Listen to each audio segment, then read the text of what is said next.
Beberapa hari terakhir, timeline X benar-benar panas. Fans BTS atau ARMY ramai-ramai menyerbu brand kosmetik lokal Something setelah sebuah komentar ringan dianggap menyinggung Kim Namjoon. Gerakan boykot pun langsung menggema. Namun, yang tak disangka, reaksi warganet justru berbalik. Bukan hanya Something yang jadi sorotan, tetapi ARMY juga ikut diserang karena dianggap terlalu berlebihan dalam membela idola mereka. Fenomena ini bikin kita bertanya-tanya, kenapa sih fandom K-pop bisa sedemikian protektif membela idol mereka? Apakah ini sekadar fanatisme atau ada penjelasan psikologis di baliknya? Yuk, kita kupas bareng. Karena aku Noala, aku akan memandumu untuk memuaskan rasa keingintahuanmu. Pada dasarnya, manusia punya dorongan alami untuk mencari kelompok tempat mereka merasa cocok dan diterima. Hal ini karena kita sebagai manusia sering mengkategorikan diri ke dalam kelompok. Setelah kita mengkategorikan pada kelompok, kita mulai merasa menjadi bagian dari kelompok itu. Setelah kita merasa kita adalah bagian dari suatu kelompok, kita biasanya membandingkannya dengan kelompok lain. Penelitian media Asia menemukan bahwa fans K-pop sering melihat fandom mereka sebagai keluarga, dan idol mereka dianggap sebagai anggota keluarga yang harus dilindungi. Jadi ketika seseorang berkata, "Aku ARMY, aku Blink," atau "aku Stay," itu bukan cuma label fandom, itu bagian dari identitas diri. Maka saat idol mereka dikritik, rasanya seperti diri mereka sendiri yang ikut diserang. Selain itu, industri K-pop memanglah unik.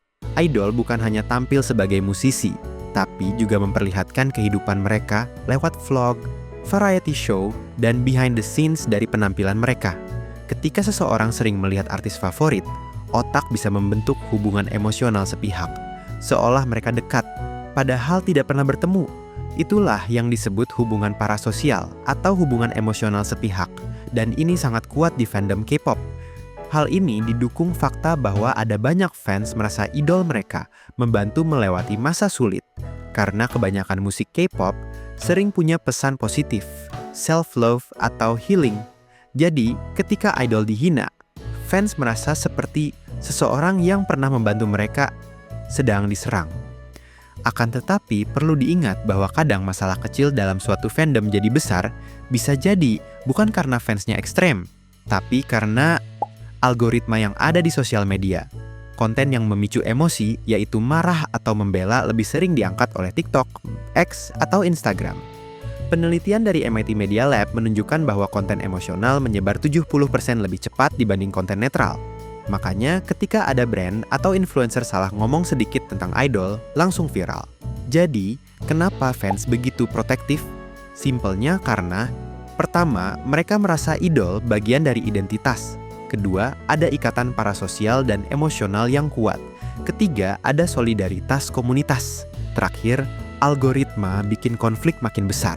Semuanya campur jadi satu, jadilah fandom yang sangat protektif. Pada akhirnya, reaksi fandom yang terlihat berlebihan sering punya alasan yang sangat manusiawi tentang identitas, emosi, rasa terima kasih, dan solidaritas.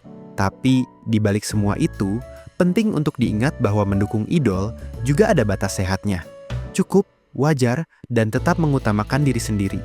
Karena fandom yang kuat lahir dari fans yang bahagia dan bijak. Jadi gimana menurut kamu? Apakah kamu pernah merasa sangat melindungi idolamu juga? Tulis pendapat kamu di kolom komentar. Like, share, dan subscribe biar kita tetap mikir bareng. Aku Noala, stay curious, dan sampai jumpa.